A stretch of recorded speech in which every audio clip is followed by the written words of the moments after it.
Kniha Pavla Melková Architektúra reciprocity. Architektúra ako vytváranie súvislostí pripúšťa aj iný ako nekompromisne antropocentrický postoj. Nemala by byť vymedzovaním sa voči prírode, ale prostriedkom a spôsobom, v ktorom sa môže sama príroda odrážať. Dobrá architektúra vzniká tam, kde sa nielen berie, ale aj dáva.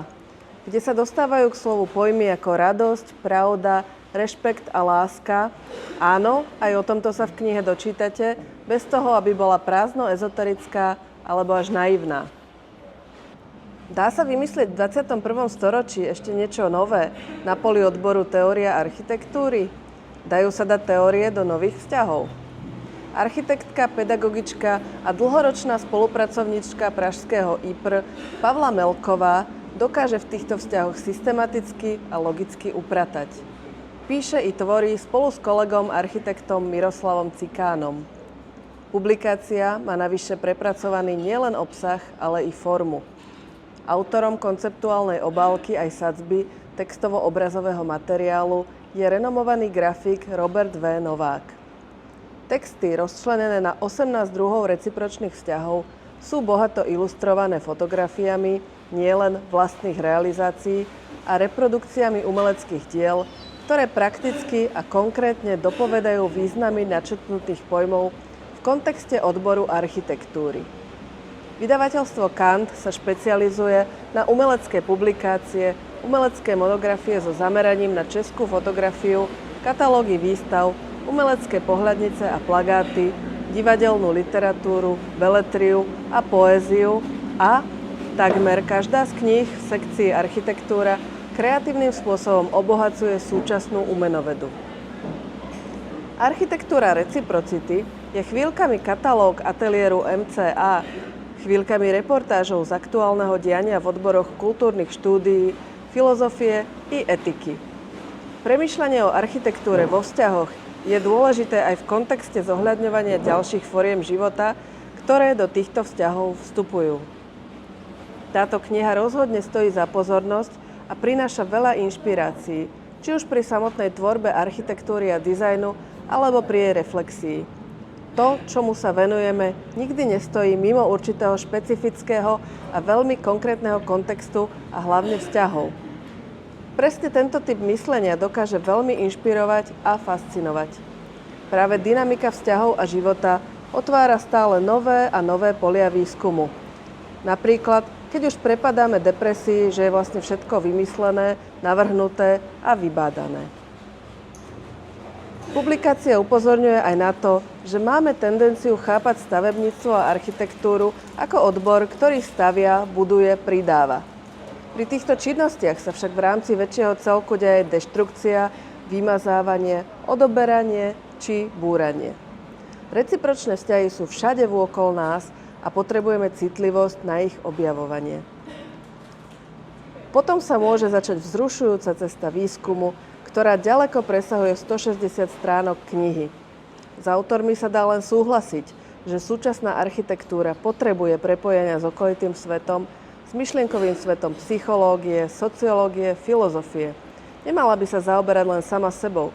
Treba sa zamerať aj na komplexné vzťahy, ktoré architektúru tvoria, ovplyvňujú, deštruujú, posúvajú. Vzťahy môžeme tiež skúmať naprieč disciplínami.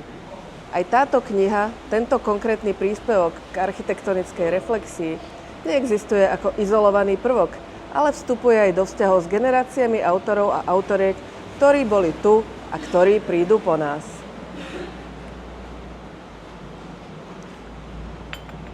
Autorstvo termínu vzťahová estetika sa pripisuje kurátorovi menom Nicolas Bourriaud, ktorý ho vo svojej knihe Relational Aesthetics, vzťahová estetika, z roku 1998 definoval ako súbor umeleckých postupov, ktorých teoretickým a praktickým východiskom je celok ľudských vzťahov a ich spoločenský kontext a nie nezávislý priestor. Práve vzťahy a kontexty robia z umenia, predmetov a ideí umenie. V architektúre sa k týmto myšlienkam pridávajú ďalšie vrstvy.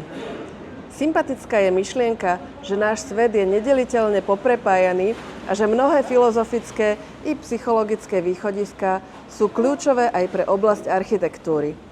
Cez princípy a druhy recipročných vzťahov môžeme čítať aj projekty súvisiace so živou prírodou. Navrhujú sa výskumné parky zodpovedné a veľkorysé k iným ako ľudským tvorom? Ktoré konkrétne kroky dizajnu znamenajú úspornosť a v akých vzťahoch sa vie zmeniť na lenivosť a nedôslednosť? Potreba vyváženosti by sa nemala uspokojiť pri konceptuálnych nástrojoch tzv. Offsetovania, environmentálneho znečisťovania, ale vyžadovať niečo za niečo v hmotnom svete. Architektúra ako vytváranie súvislostí pripúšťa aj iný ako nekompromisne antropocentrický postoj. Nemala by byť vymedzovaním sa voči prírode, ale prostriedkom a spôsobom, ktorom sa môže sama príroda odrážať. Dobrá architektúra vzniká tam, kde sa nielen berie, ale aj dáva, kde sa dostávajú k slovu pojmy ako radosť, pravda, rešpekt a láska. Áno, aj o tom sa v knihe dočítate, bez toho, aby bola prázdno ezoterická alebo až naivná. So všetkou vážnosťou a odbornosťou. Reciprocita je totiž často veľmi konkrétna výmena vzájomného rešpektu. Potrebujeme sa mu v architektúre učiť tak, ako nikdy predtým. Rok vydania 2020. Prečítam aj ISBN. 978 80 7437 3183